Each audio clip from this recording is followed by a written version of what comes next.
Coming up on Citrus TV News Live at 6. Voters in Iowa hit the polls today in the first vote of the election season. Talking Points executive producer Mike Riccardi is in the studio to break it down. And we have good news for Chipotle lovers. But first, Citrus TV reporter Joe Leonard takes us inside the Martin Luther King dinner held last night on campus. Citrus TV News starts right now.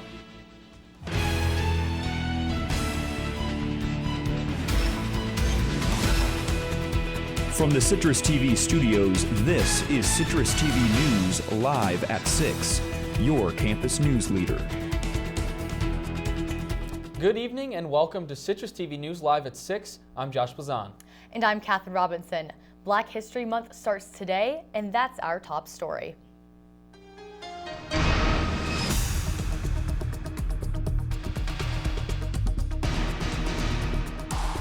Syracuse University held its annual Martin Luther King dinner Sunday night. Citrus TV reporter Joe Leonard takes us inside the celebration. Sunday night, the Syracuse University community gathered in the Carrier Dome for the annual Martin Luther King Jr. celebration, the largest of its kind in the country. Saisha Bird, a member of the planning committee, explained why this event is important to her. Personally, it's meant a lot for me because of the history that my father knows. That history is being lost, right? If we don't continue to do dinners like this and keep his quotes alive, his movement alive, then we lose it. It forever goes away.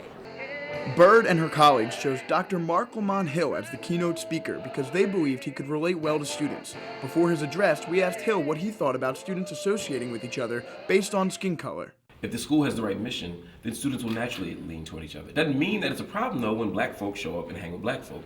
Or even when white folk hang out with white folk. I mean, it's okay to hang out with people who share interests with you, passions with you, activities with you. All that stuff is cool, but it can't be at the expense of another. And that's what's happening in many universities right now. In his speech, Hill harped on Dr. King's messages of inclusivity and listening, and pointed to the Black National Anthem as a reminder of Dr. King's ideal that all voices should be heard. And yet when black folk made a freedom song, they didn't call it Lift Some Voices. They didn't say lift silence voices. They didn't say lift marginalized voices. They didn't say lift black voices. Black folks said lift every voice. Lift every voice. Throughout his speech, Dr. Hill continually mentioned what he considered to be the three key elements to Martin Luther King's message to Americans: to remember their nation's promises, to ask different questions, and most importantly, to act bravely. For Citrus TV, I'm Joe Leonard.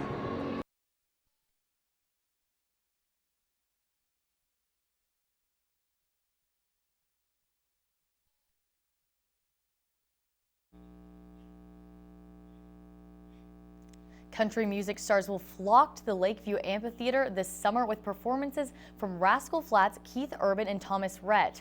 A mega ticket can be purchased to see 5 country concerts at the venue. The tickets go on sale at 10 a.m. February 5th. Live Nation previously announced a Darien Lake mega ticket package would be available, getting you access to 7 shows.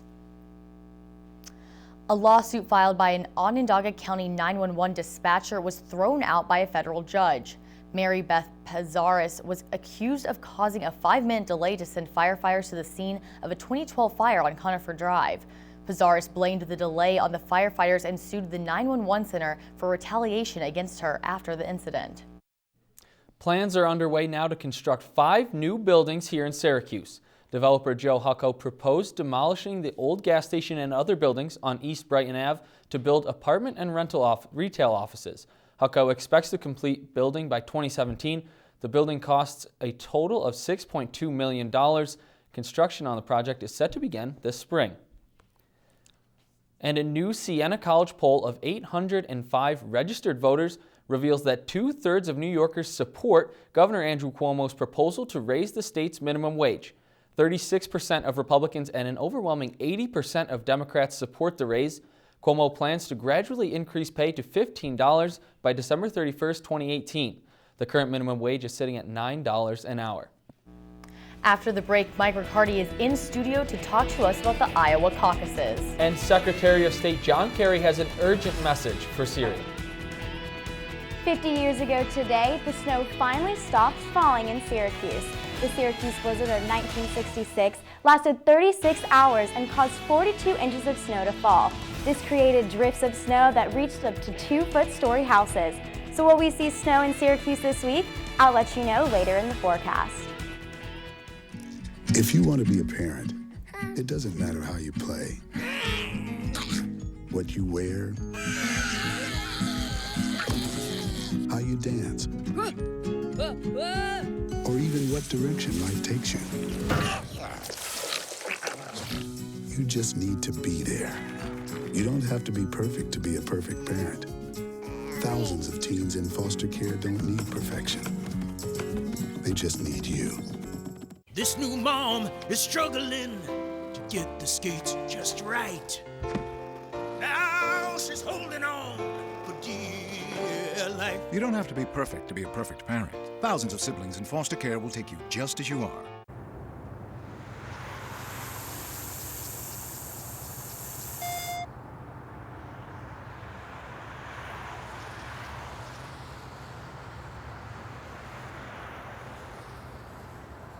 So who's going to do what? I'll pack the dead batteries. Great. I'll only put what I don't need into a duffel bag. Perfect. That's totally unhelpful. No problem. Meanwhile, I will try to comfort everyone by speaking in a calm voice. And who is going to handle supplies? I can forget to do a list for us. Thanks, pal. We couldn't be any less prepared. I'm proud of you guys.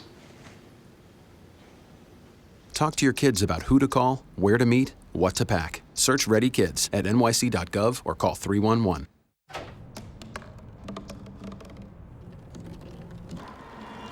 Everybody has a dream.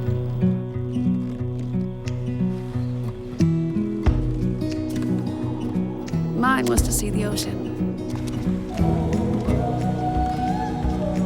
And with a little help, I made it.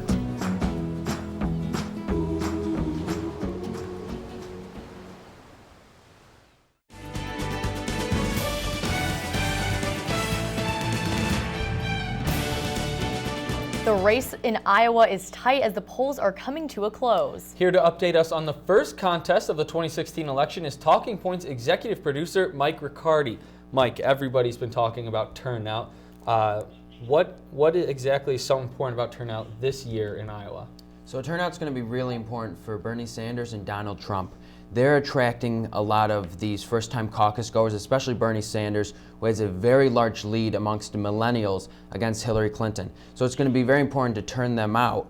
And it's going to be difficult because caucusing is not necessarily the easiest task, and you have the incoming storm tonight, which really can deter people from going out to vote. And now, how does this caucus process vary differently from the primaries? So in a primary, you have all day to go vote, and that's as simple as that, you just vote. On the Republican side of caucuses, it's similar. They all go and they cast a secret ballot, but it's all done in a very short time frame, usually an hour. On the Democratic side, it's much more difficult. They're going to show up. There's going to be campaign leaders there that are usually volunteers, and they're going to be, pitching their candidate and want you to vote for them. And then the people, the caucusers that are voting, are going to, form literal groups in person with these candidates. And if a candidate doesn't get 15%, they're not viable, meaning that their voters need to choose a different candidate or not vote at all. And so once this whole process plays out, then they can then designate delegates per how many voters side with the candidates. That definitely means that Martin O'Malley could have a very important role to play, his supporters at least. Thank you for being on the show tonight, Mike. No problem. Thank you. Correspondent Josh Carney will have a full recap of the Iowa caucus this week on Talking Points. That's live at 7:30 on Thursday night.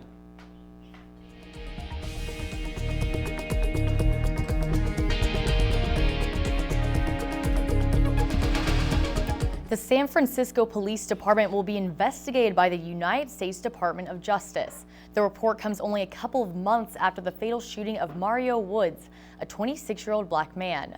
The department is also under scrutiny for homophobic and racist text messages that officers sent. A second Virginia Tech student has been arrested for her ties to the murder of a 13-year-old girl. Tech student Natalie Keepers was charged on Sunday, while her accomplice David Eisenhower was charged earlier with murder and abduction. The motive behind the murder has not yet been determined. Work crews in California are working to restore power after heavy rain and intense winds left thousands in the dark. The weather also caused an 80-foot tall tree in San Diego to fall on a car, killing the driver. Hurricane-force winds will continue this week, gusting up to 60 miles per hour from Los Angeles to San Diego.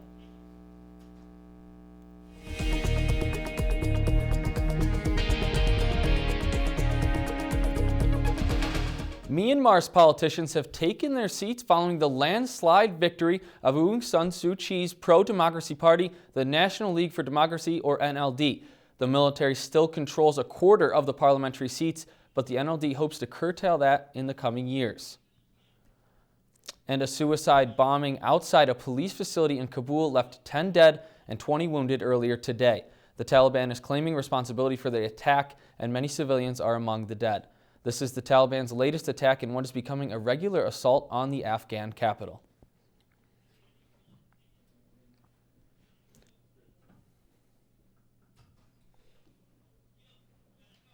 "86 people are dead after a Boko Haram attack in Nigeria on Saturday night. In a horrifying sequence of events, the terrorist group burned children alive as they firebombed huts. The attack also featured 3 women suicide bombers and lasted almost 4 hours. As many as 62 survivors are being treated for burn wounds." Secretary of State John Kerry is pushing for the warring factions of Syria to engage with the UN peace talks. The peace talks aim to settle an ongoing Syrian conflict that has displaced millions and killed hundreds of thousands. Most factions are backed in some form by foreign actors who have been differing opinions on how they want the talks to proceed. This has made collective action difficult so far.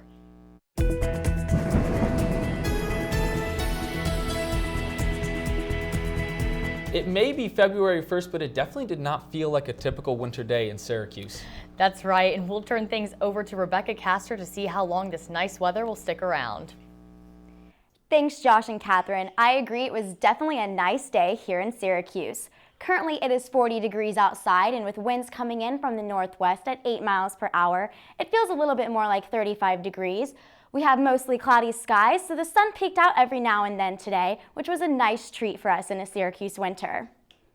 Taking a look at the United States, we'll see that temperatures are just a little bit warmer all across the country. This is definitely a nice break for many states from the snow, and after Blizzard Jonas last weekend, I'm sure that 40 degrees feels a lot more like 60 degrees. Taking a look at our Doppler radar, we'll see some light rain affecting the New York and Philadelphia area. This rain is not expected to come to Syracuse, so you don't have to bring out your umbrellas. Tonight, it's going to be 30 degrees with mostly cloudy skies, and we have a low of 29 degrees. But moving in tomorrow morning, temperatures are warming just a little bit. We still have mostly cloudy skies, so we still have a chance at seeing the sun. Winds coming in from 5 miles per hour, so it may feel a little cooler than 37 degrees. But the real question is, when are we going to see snow? Taking a look at our 5-day forecast, we'll see that temperatures are definitely fluctuating all throughout the week. Tuesday, we have a high of 41 degrees with mostly cloudy skies. On Wednesday, we have an unusual 55 degrees with a 100% chance of AM showers. Thursday, we have the cooler temperatures definitely coming in with a 30% chance of AM snow showers. And the same for Friday, we have a 30% chance of AM snow showers as well. Saturday, we'll have a break from the snow with a high of 41 degrees and mostly cloudy skies. So Rebecca, we talked about how this weather's been so unseasonably warm. What's the reason behind it? Well, people have been saying we're in an El Nino year, and I definitely agree. Syracuse winter, we're known for having snow, snow, snow. We're called the Snow City for a reason. But since we've been back on campus, we've only had one major snowfall. And I have not minded it. Thank you, Rebecca. Coming up next, find out if Grease Live was electrifying or left audiences at the drive-in. We'll be right back. I'm kind of new here, but I've noticed a trend. My human does this funny thing where she goes around and gets all my toys, and then she hides them in that basket by the door. You know, but it's always the same basket, and it's always in the same place. And then she acts so surprised when I find them, but, you know, she's putting them in the same basket. Again. It's like, hello, that's where you put it last time. You were the worst at hide and go seek.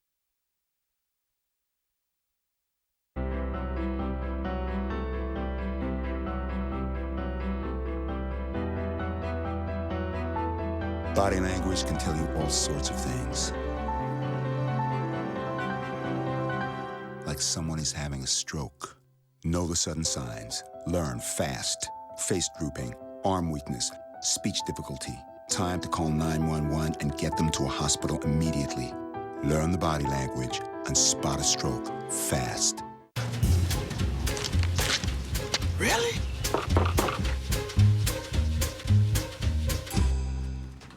Buzz, what's up, man? You left some leaves burning out here. Yeah, I just came in just for a second. Come on, man. If it's too hot to touch, it's too hot to leave. You could torch the whole neighborhood. It's a good point there, Smokey. 9 out of 10 wildfires are caused by humans. Only you can prevent wildfires.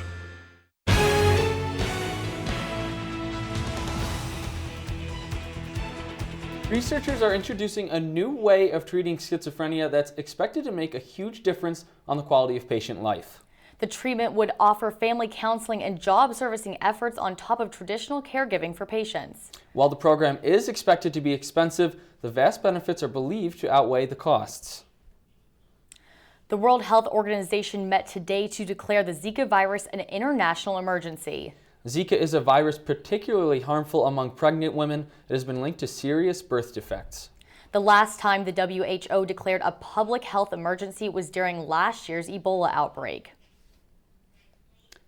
Burrito lovers rejoice! The Center for Disease Control has declared the E. coli outbreak at Chipotle restaurants officially over. E. coli has been affecting Chipotle for 2 months and drove the company's stock down 26 points. Shares of Chipotle stock have rebounded nicely during market trading today. And El Chapo is now more than just the name of a Mexican fugitive. One of the drug lord's daughters was able to trademark the name, which will now be used for 4 different lines of products, including jewelry, luggage, and toys. While 20 past requests to trademark the name were turned down, Mexican authorities approved its use through 2020. And U.S. airlines are bringing back some perks to the crammed coach section. While flyers still have to deal with the minimal legroom and expensive fees for checked bags, they may now have free snacks and more movie choices. American Airlines is the latest carrier to bring back a perk, offering free snacks in economy for the first time since 2003. Idris Elba is celebrating his sweep Saturday night's SAG Awards after winning for his roles in both Beasts of No Nation and Luther. It was also a big night for Carol Burnett, who received the Lifetime Achievement Award. Golden Globe winners Leonardo DiCaprio and Brie Larson won again at the SAG Awards for their respective roles in The Revenant and Room. And Grease was the word last night as Fox took a turn, delighting audiences in their first attempt at televised musical theater. Grease Live electrified over 12 million viewers thanks to the talented cast of Julianne Hough, Vanessa Hudgens, and Carly Rae Jepsen. And now we'll toss things over to Stephen Conowitz, who is hopelessly devoted to all of our sports coverage. Up in sports, the SU men's basketball team escaped with a win Saturday to notch its second straight ACC win. We'll have those highlights and preview tomorrow night's matchup. Also, the women's team is in action tonight, and we'll get some all-star action in downtown Syracuse this evening. That and more after the break. Thank you, dear. You're very supple. Just like I was at your age. Back then, I was a sex expert. Yeah. Used to call me the buttered biscuit. I know about birth control, too. So you can ask me anything, baby. Bedsider.org has birth control information and a lot more. And it's... Have you had sex in this car yet?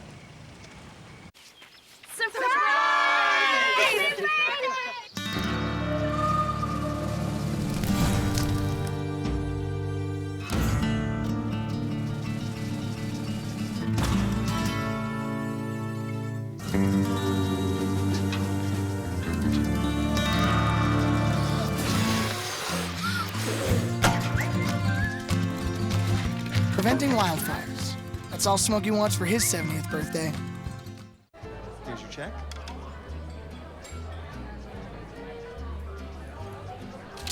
Oh, you got it.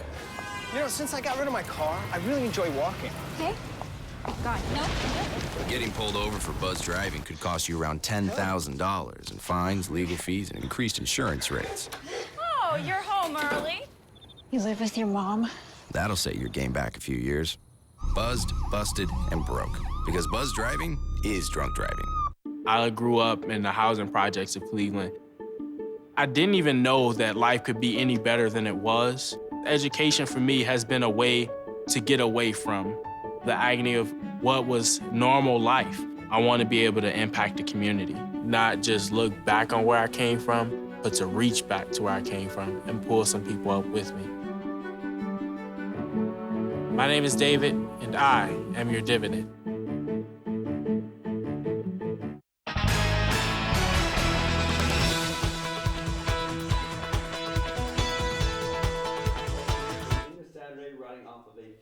Victory over Notre Dame. The Orange had a chance to improve to a 500 record in the ACC with a win over Georgia Tech, But the Yellow Jackets just defeated NC State on the road before heading to the Carrier Dome.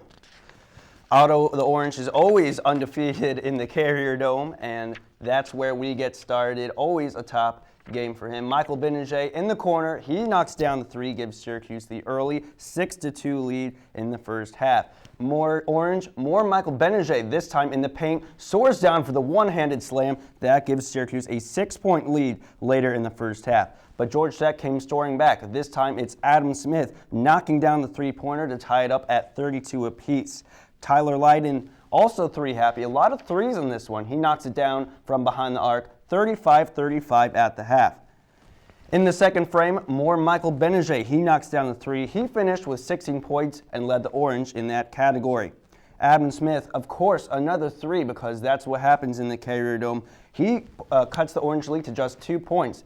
Adam Smith tries to get it to Nick Jacobs. Michael Benninger gets the turnover, goes coast to coast. Basket no good, but he heads to the line for two, knocks down both of them. That gives Syracuse a 2-point lead, and that's all they would need. 60-57, Syracuse wins this one and is 5-5 in the ACC. Now over to women's basketball. The Qs plays tonight in South Florida against Miami. The Orange will take on the number 17 Hurricanes at 7 p.m. Coach Q's team is coming off of a 62-61 win over Boston College, where guard Brianna Butler led the way with 22 points. The team will need her tonight as Syracuse hasn't fared that well on the road, going just 2-4 away from the Salt City. The Orange is also 1-5 against ranked opponents this season. Enough about basketball, let's talk some lax. CitrusTV reporter Ben Roth has more. Ben? Thanks, Stephen. Lacrosse season is right around the corner, and on Saturday, Syracuse got its first opportunity to play an opponent other than themselves when they hosted Hofstra and Lemoyne for scrimmages. One of the storylines heading into the 2016 season for SU will be how they handle the roster turnover. We're trying to, with all the graduation we've had at the offensive end of the field, we're trying to figure out our best combinations, attacking in the midfield. I'll do whatever I can to help our team out. It doesn't really matter to me. I just try to benefit our team as best as I can, and that's really it. Obviously, I'm expecting a championship. We all do here at Syracuse every year, but after today, I think we have a lot to work on, and we're going to get right after it once we watch film on Monday and get after it the rest of the week and prepare for the season. The Orange fell to Hofstra 9-8 in the first scrimmage, but SU's offense exploded for a 10-1 win over Lemoyne after the two sides agreed to play just one half. John Desko and company have until February 13th to prepare for their season opener against Siena in the Dome. Back to you, Stephen. Thanks, Ben. The Onondaga County War Memorial Arena is set to host the AHL All-Star Game in just under an hour. The format has been changed for this year's midseason showcase.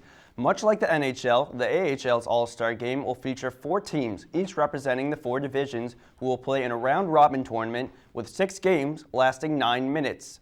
Whichever 2 teams have the best record afterwards will face off in the finals. Syracuse country players Mike Angelidis, Christos Godlewskis, and Matt Terramina all made the All-Star roster. And speaking of the NHL, the league had its All-Star Game last night.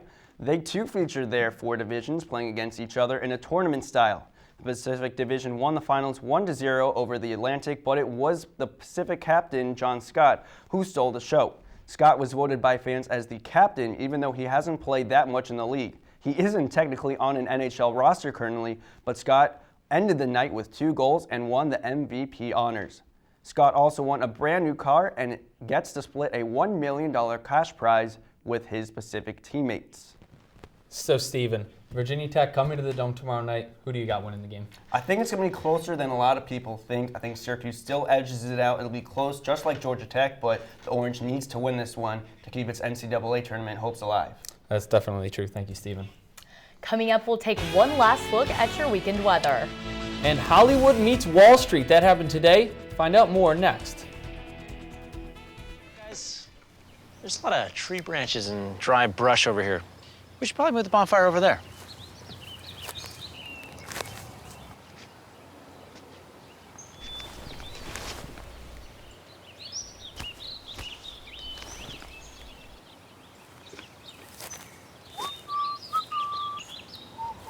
I'm guessing Smokey liked that idea.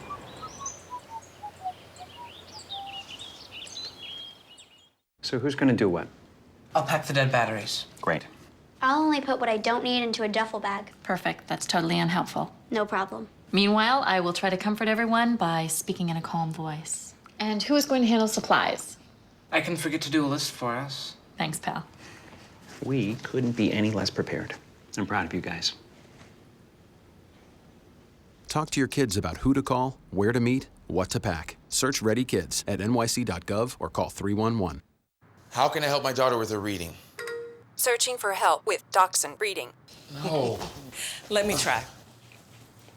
Sarah's bright, but when she's reading, she has trouble sounding out words. Playing world music. What? I give up. Wait, I was trying to show you how Sarah feels every day. Frustrating, isn't it? Redirecting to understood.org. Join parents and experts at understood.org, a free online resource about learning and attention issues to help your child thrive. Well, Rebecca, the game tomorrow in the Dome, what do I need to be wearing? Well, tomorrow's going to be a lot like today, so you can just go with a light jacket, and you can take it off once you're in the Dome. It always gets hot in there. Tomorrow's the Virginia Tech basketball game, but it's also Groundhog's Day. Yes, it is. Puxtawny Phil's going to be coming out. Do you think we're going to see his shadow? Well, Western Pennsylvania is expected to have cloudy skies tomorrow, so he's not expected to see his shadow, which means that we're supposed to be going into spring. So usually his predictions, they are 50-50, so we'll see if he's right this year. And if that's true, what's the weekend weather looking like? Is it going to be like springtime? The weekend weather is definitely going to be warming back up after the snow this week, so maybe Phil will be right.